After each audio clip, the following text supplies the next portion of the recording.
Alright, I just want to talk to you guys about creating some floats to create a multiple column layout. We use floats a lot when we want items to appear side by side on the page. So this is our starting HTML page with no CSS, and I'll just review this with you quickly so you can see how the page is created. We have a div with an ID of container that wraps around everything on the page. And then we have a series of div tags that separate the main sections of the page. So we have a div with an ID of header that wraps around the image. It also wraps around an unordered list that we've given the ID of navigation to, and this contains our navigational elements. So these are going to end up being our buttons. And then you can see I'm closing the header div. I've added an HTML comment so that's easy to see where those separations occur in my page. Then I have a div with an ID of main content. This contains the main kind of body section of the page. It's going to contain all of this stuff down to the footer. So all of the stuff that I've highlighted is contained inside of main content. And inside of main content we have an H1 tag that just has our headline, and then we have 3 identical divs that have a class of multi-column assigned to them. They each contain an image of the turtle, an H3, and a paragraph, and within the paragraph we have a link to our specific turtle page. So the only things that change in these multi-column divs are the image itself and then the name of the turtle. And then of course the page that it's actually linking to should change too. So this one should actually go to turtle 2 and this one should go to turtle 3. And then we close the main content div, and then we have a div with an ID of footer, and that just contains our footer information. And then that container div once again is wrapping around everything. So that is the HTML for this page. The CSS for this page currently doesn't exist. So the first thing that we're going to do is we're going to use the universal selector just to zero everything out. So this just kind of levels the playing field. If I save my CSS and we view this in the browser, you're going to see that all of the space between the block level elements and even up at the top of the page is just going to be eliminated. So now we've just zeroed everything out. That's a common technique that you'll find when you build web pages, that you'll just want to kind of zero everything out, kind of blanket policy, just to have everything be set at nothing, and then you can build it up as you need it. The next thing we're going to do is we're going to go ahead and we're going to create a CSS rule for the container div. And on the container div we want to specify that the width is 960 pixels. We're going to set the margin on the top and the bottom to 0 and right and left to auto. This is just going to create a fixed width layout for our page, and it's also going to just ensure that that fixed width item is going to stay centered on the page. And temporarily I'm just going to add a red border so we can see what's going on as we build the page. Next thing I'm going to do is I'm just going to make a CSS rule for the body tag, and I'm just going to set the font family to be Verdana, and if that's not available we'll specify a sans serif font. So if we save our CSS and check it out in the browser, this is what it now looks like, and you can see I have this red border and the page content's centered. The next thing we're going to do is we're going to go ahead and create some CSS comments. This is going to allow us to identify this area of the CSS to have all the rules that are associated with our navigation. So currently our navigation is created by an unordered list, and the list items contain links, and then the links just display some text. So the first thing that we want to do is we want to eliminate the bullets, and then what we're going to do is we're going to set some rules on the list items so that these appear side by side on the page. We're also going to set a default width value for them, and we'll set background color and a border and some stuff like that. So let's go back into the CSS. First thing I'm going to do, as I mentioned, is remove the bullets. So we'll just make a rule on hash navigation, and we're going to set the list style type to none. That's simply going to remove the bullets. And then what we're going to do is we're going to make a rule for the navigation LI items. So on those, what we're going to want to do is we're going to want to set the width of these items. So we'll go ahead and make a rule for the width, and we'll specify that we want the width to be 150 pixels. And then we're going to go ahead and we'll set some just stylistic rules. So we'll set a background color and a border color. And then we're going to go ahead and specify that we want the margin settings on these items. So we're going to set the margin to be 10 pixels for the top. We're going to use 20 pixels for the right and 20 pixels for the bottom and 0 for the left. And we're going to set the text align on these guys to center, and that's just going to allow the text to be centered within those 150 pixel list items. So if we save right now and we go check this out in the browser, now these are starting to be styled a little bit more like a traditional button. The next thing we want to do is we want these to appear side by side, and to do that we're going to use the float property in CSS. So the float property in CSS is a positioning property, and this kind of comes from using print work. So it's very common on a printed piece of paper format that images would appear and then you'd have the text, and the text kind of wraps around the images. So in page layout programs, the box that holds the text can be assigned to text wrap, or you could ignore the text wrapping. When you text wrap, the words don't flow over the image, they actually flow around the image.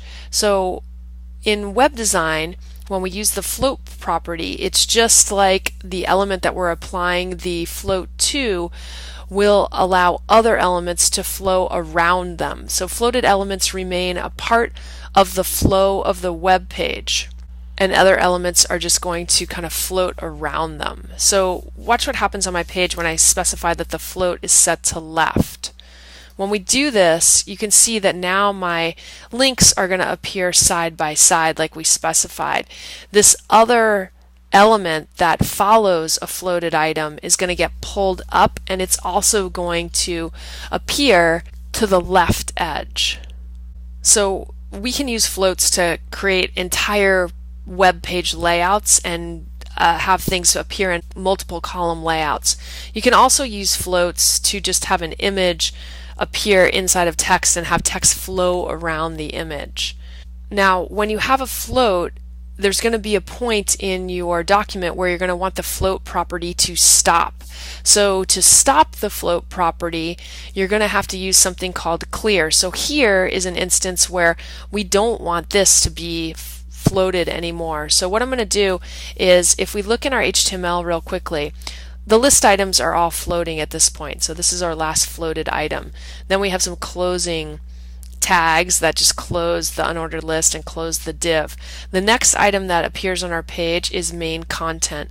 This is where we want the floating behavior to cease. So we're going to apply a clear to main content. So if I go back into my CSS, I'm going to make a rule for main content, and we're going to tell the main content div to clear, and we can pass on in what direction we want to clear. So because we're floating left, we're going to want to clear left. You can also clear right, or we could clear both.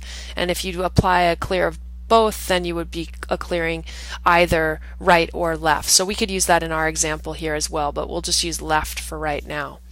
So if I save this now and we look in the browser, you can see that now the headline is no longer being pulled up like this. So that's kind of more in line of what we want. Let's go ahead and continue to style our navigation. So the next thing we're going to do is we're going to make a rule for the navigational A tags. And because we have that ID of navigation, we can just specify links that are part of the navigation to have these particular styles applied to them. So I'm going to go ahead and apply a text color of white. We're going to remove the underline here by setting the text decoration to none. We will set some padding all the way around of 6 pixels. And I'm going to set the font weight here to bold, just to make these stand out a little bit more. Now I'm also going to set a border and just temporarily put a border on these elements because I want to show you something. So I'll put a red border around these as well. When I come back in, remember that I put a padding of 6 all the way around. So in theory, these blue boxes should expand to account for the padding of 6. But when I refresh my page, you can see that that padding does not get applied. Now, because I turned a border on, you can actually see where the 6 pixels of padding actually does exist. So it's being applied. We're just not seeing it without the border. And the reason why is because link items by default are inline elements. So inline elements are going to ignore padding for the most part. In order for us to have these elements work in the way we want, we're going to have to change the display property on them. One other result of this is you can see if I put my mouse over my buttons, I actually don't get the pointer finger until I'm actually right on top of the text. And that's not very user friendly, because if the user gets on this button, it should act as though it were a button, even if it's over here. They shouldn't have to be right on top of the text.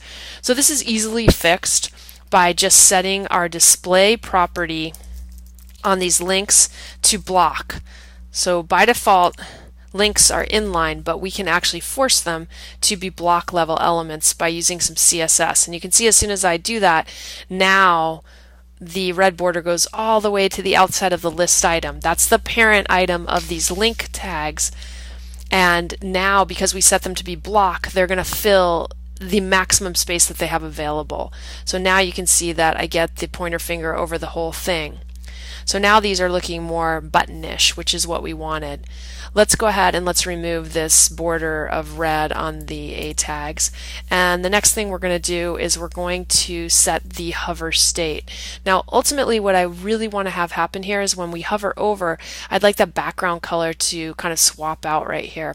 So normally we would do this by making a rule for, we're going to use our more specific selector, so navigation A, and then if I go ahead and add the hover, and if we set the background color, and we'll just make the background color like mid-tone gray for right now, and if I save this and we go check it out in the browser, you can see that these guys are actually working in the way that we want them to. And the reason that they are working like this is because we've set them to be block level elements. So now we get the nice hover state that fills the entire area. So this is looking pretty good. We have this set up in the way that we want. The navigation is pretty much set. So the next thing we're going to do is we're going to move on to these other elements that are on the page right now. We're going to make a rule for our H1 tag. So let's go into our CSS and do that. And I like to group all of my CSS that is being applied to tags kind of together. So I'm going to come back up here where I have my body, and I'm going to go ahead and add a rule for H1 right there. So here's my H1 rule, and all I have here is I've set the color of the H1 to be a dark blue. I've set a border on the bottom to be that same color of dark blue. I set a little bit of padding just to push the text away from that border on the bottom, and I set margin to create some space between the border and the text that's going to follow it. And then we've just used a text align of center. So if we save our CSS now and we go refresh in the browser, you can see that now this is the headline treatment. So that's looking good. So the next items that I want to be able to style are going to be these multi-column divs, which are where the turtle actually exists. So if we go into the HTML, remember that each of these sections is kind of wrapped inside of a div with a class of MultiCall. So we're going to go ahead and make a style for MultiCall. So let's go back into our CSS, and once again I think that it probably is going to be beneficial for me to add a comment right here, and I'm just going to call this homepage columns, and then I'll make another comment where I end the homepage columns. Alright, so what we're going to do in here is we are going to create a rule for the multi-call, and because these are classes, we'll target them by using the period first. And then what we're going to do is we're going to go ahead and set the float to left, just like we did on the navigation. We're going to specify a width for these, and I'm going to specify a width of 260 pixels. The reason I'm choosing 260 pixels is because my images are 240 pixels, so I'm just going to make the kind of box that surrounds these guys a little bit bigger. so that they have a little bit of room to kind of breathe and live in there. And just temporarily, let's turn on a border so we can kind of see what's going on. I find it useful to temporarily turn on borders as I'm creating styles, because then I can really see where the edge of these items might be. So when I refresh, you can see that now these guys appear side by side. Now obviously you have a problem with the footer. The footer's getting pulled up. This was the same thing that was happening with the H1. Because this is a floated item and the footer follows this floated item, it now is going to want to pull it up and have it, kind of come up into the left. So to solve this, we're going to need to put a clear on that footer. And we'll go ahead and do that in our CSS. So I'm just going to make another set of comments here, just identifying that these are the footer rules. And we'll go ahead and specify the hash footer, and we're going to set the clear, and we'll just say left. And then let's set some other rules while we're at it. So I'm just going to set the color of the text to white right here. I'm going to set the background color. We'll text align center. I'm going to reduce the size of the font in this section a little bit. So we'll bring the font size down to 12, and I'm going to set a margin on the top to 20 pixels just so I have a little bit of additional space between the footer and the information that appears before it. So if we save this now and we go look in the browser, you can now see that the footer is down here in its proper spot. So that's working in the way that we want. Now unfortunately, because of, and let me open the developer tools so I can kind of show you this a little bit easier. But if I inspect the footer right here, when I hover over, do you see that light orange? That's identifying the margin. So the margin is being applied, but because this particular multi-column element is longer than this one, the clear isn't really working in the way that I want. So in order to solve this problem, I'm going to do something a little bit different. I'm going to actually make a class called clear, and then I'm going to apply it to a div. So instead of putting it on the footer, I'm going to put an HTML element in between these, and let me show you how that's going to affect what's on our page. So I'm going to pull this clear out of here that's on the footer, and I'll come up kind of to the top of my CSS right here.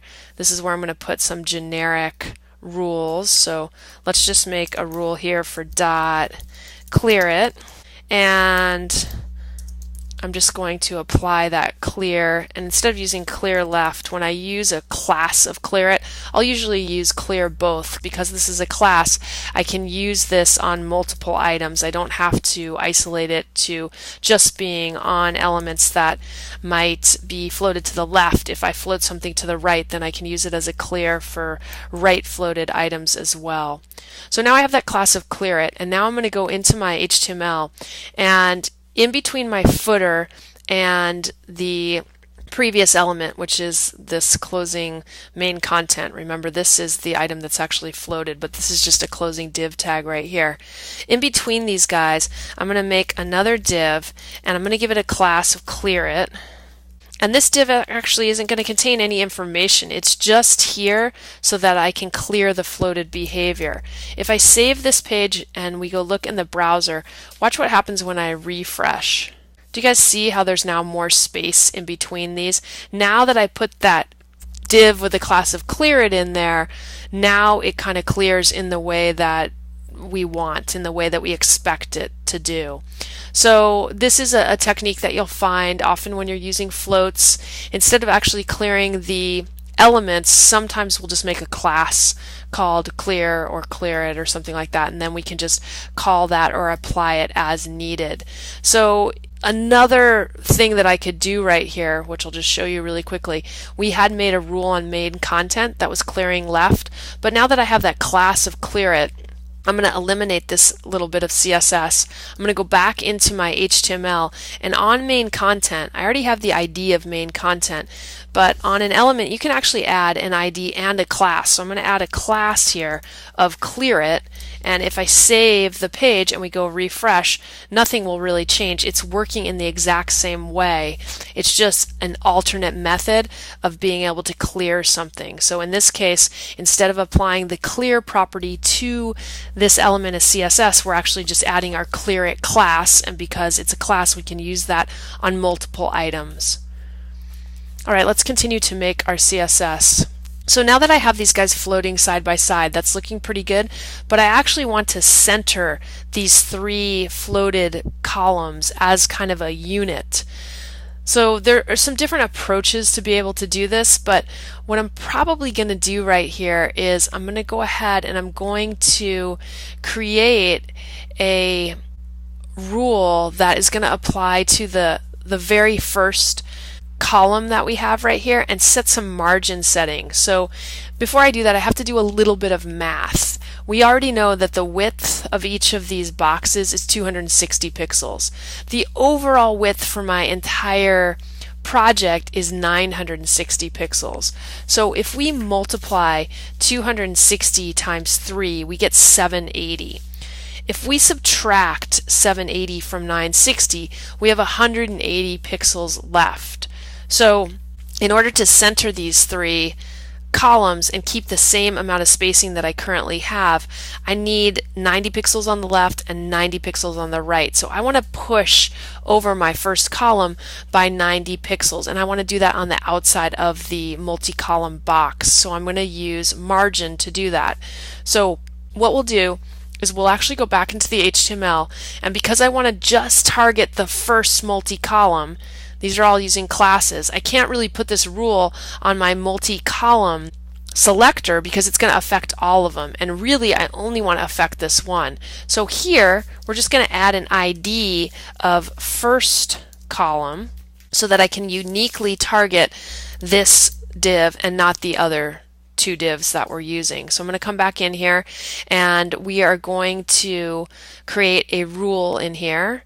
So I'll just make a rule within my homepage column comment, and this one is going to be for first call, and we're just going to go ahead and add a margin on the left of 90 pixels. And when I do that and save, if we go check this out in the browser, let me make sure I'm saving my HTML file as well. But when we go check this out in the browser, now you can see that that stuff gets pushed over. So now it's kind of centering these three divs as a unit. And then we're just going to go ahead and add some additional styles. We want to style these H3 headlines and probably style our paragraph tags as well. So I'm going to go ahead and make a specific rule for H3 headlines that are inside MultiCall. So let's go ahead and do that next. So what we're going to use is we're going to use a more specific selector, and we're going to set it to .multicall H3 to only target H3s that are children of MultiCall.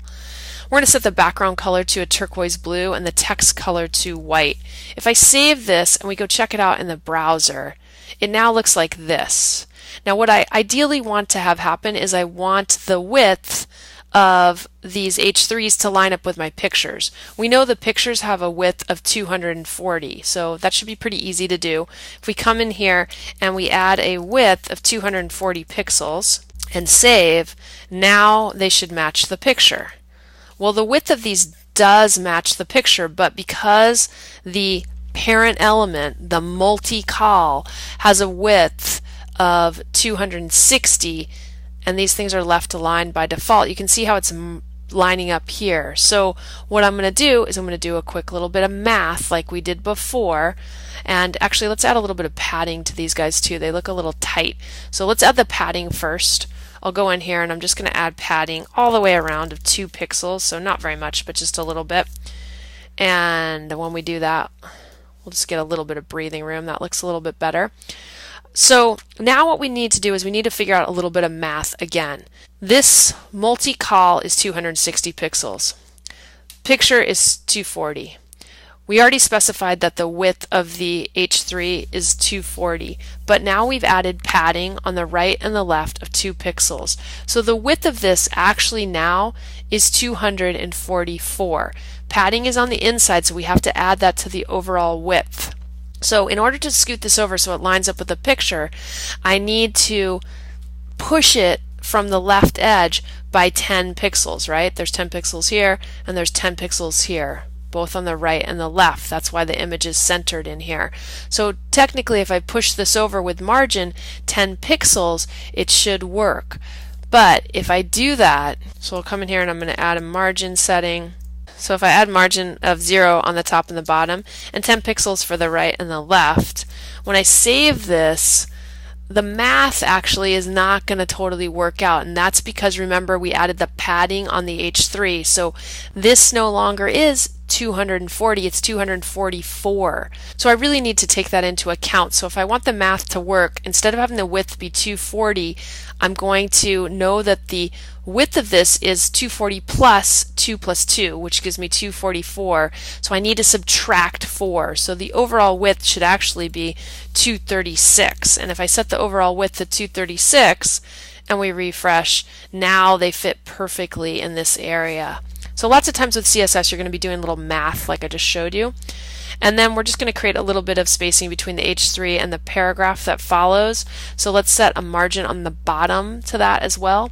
So I'm just going to go in here, and the margin on the top can be 0. On the right and left it'll be 10. And we'll just add 6 pixels to the bottom. So that'll just create a little bit of space right there. Alright, that's looking good. Let's make a rule for the paragraph tags. I'm going to come in here and we'll make a rule on paragraphs. And my paragraph rules are just going to come up here. They're going to be general rules that I'll be using throughout my site. I'm going to set the font size to 14 pixels. We'll just bring it down a little bit. Default font size that the browser uses is 16 pixels, so I just want to bring that down just by a little bit. And then I'm going to set the margin on the bottom to 20 pixels just to create a little bit of spacing between the paragraph tags. And then quickly we'll just make some rules for our general links that we're using in our site. So this is going to be on the A tag. I'm going to set a color of blue. A visited is going to be gray. And when you hover over, the text is going to be orange and the line underneath will disappear. So those will be our general rules that we'll use on the A tag. So if I save now and we refresh in the browser, that looks pretty good. You can see what happens right there. So that's looking nice. Now I'm not getting my orange color on the hover. That orange color isn't showing up because I had a hash right there. Let me remove the hash and let's go back into the browser and refresh. And now when I hover over, I get the orange when I hover over. Alright, let's just remove these extra borders that we put in there so we could see what was going on. I'll go down to the multi-column. I'm going to get rid of the red border that I put temporarily there, and we'll go back up to our container and get rid of the red border. And if I save the page now and I refresh, there you go. There's our page. Okay, so now we have created CSS to do all of the layout, all of the styling on our page, and we've succeeded in making a multi-column layout for the home page of our Sea Turtle site.